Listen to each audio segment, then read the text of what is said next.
Салам достор. Бүгүн биздин мээбиздин көп бөлүгүн жана көп убактыбызды алган негативдүү ойлор жөнүндө сүйлөшөбүз. Анткени кантип ушул терс ойлордон арылсам болот, жакшы эле ойлоноюн дейм, бирок ушу терс ойлор мени таштабай койду деген каттар көп келип атат. Бул нерсени эске алдык, албетте биздин көрөрмандарыбыз үчүн бул учунда убакыттап видео чыгаралык дедик. Деги эле негативдүү ойлор бул деген эмне? Бул кадимкидей эле адат.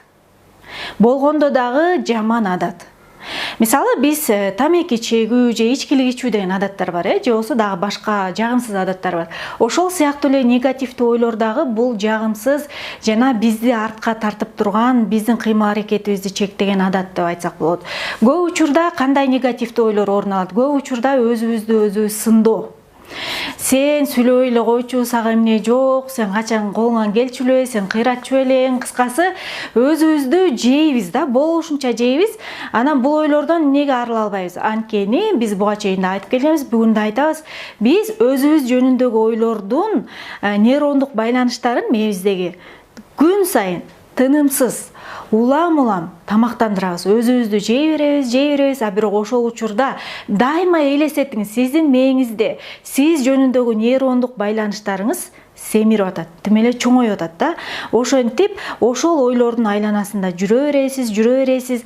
Ал эми өзүн критикалаган, өзүн сындаган адам өзүнө карата ишенимди жоготуп коет. Анан кайра суроо туулат. Кантип өзүмө ишенимдүү жүрсөм болот деген чоң актуалдуу суроо. Бул бүгүнкү күндө көптөрдүн суроосу. Билесизби, эгер сиз өзүңүздү сындаганды токтотпосоңуз, өзүңүзгө карата ишеним эч качан келбейт. Биринчи өзүңүздү сындаганды токтотуңуз. Кантип деген суроо туулат. Дайыма мындайча айтканда, өзүңүздүн мээңизди көзөмөлдөгөндү үйрөнүңүз. Башкача айтканда, ойлоруңузду көзөмөлдөгөндү үйрөнүңүз. Биз негизи транс абалында жашап жүрө беребиз да. Кээде мээбизде эмне ойлор болуп атканын, эмнени ойлонуп атканыбызды деле аңдабай эле, шыгылып эле жүрө беребиз.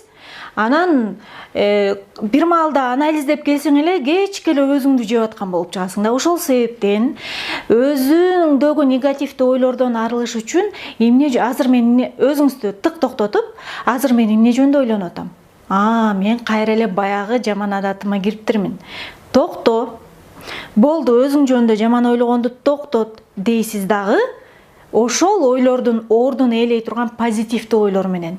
Башкача айтканда, өзүңүздүн күчтүү жактарыңызды билип алыңыз дагы, жок, мен андай эмесмин. Мен буга чейин могул нерсеге жеттим. Мен муну кыла алам. Мен деген мондай сонун сапаттарым бар деп. Кыскасы, негативдүү ойлорду түртүп туручу позитивдүү ойлор менен ордун кайра толукташыңыз керек. Ошондо гана сизде бир жыйынтык болот. Же болбосо дагы бир техниканы сунуш кылабыз. Ал болсо резинка менен боло турган техника. Азыр мен көргөзүп берейин. Мындай резинка аласыз. Бул албетте кичине катуураак, бирок жана акчаны ороп келесиздер го, ошол дагы жарайт. Бул нерсени дайыма таап аласыз. Биягыңызды кыспагандай болсун албетте.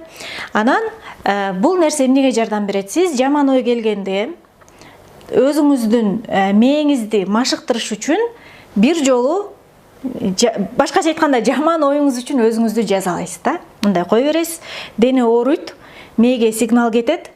Мээ ойлонот, кайсыл учурда менин денем ооруп атат, мен жаман ой, негативдүү ойлонгондо ооруп атат.